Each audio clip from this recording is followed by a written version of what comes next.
Nandito nga tayo ngayon sa may Elcano Market at dinayo natin yung tindahan dito ni Kuya Rolly B. Nakaluto na nga sila dito ng pansit mga kayo-pips.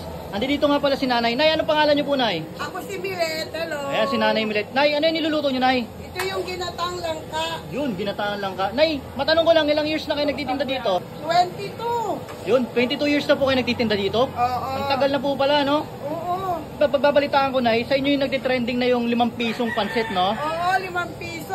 10 piso lang talaga ang pansit at saka 5 piso.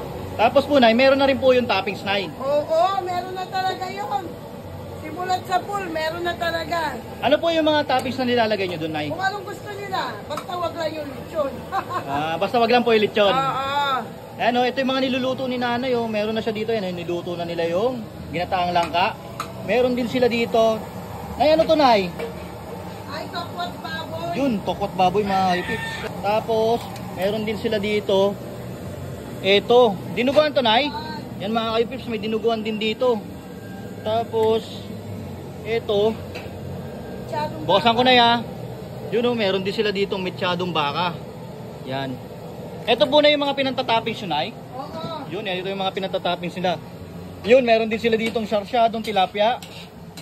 Tapos ano pa, Nay, meron dito, Nay? Kalderetang manok. Ito po yon. Extra lang yan din. Yun, ito po yung kalderetang manok ni Nanay.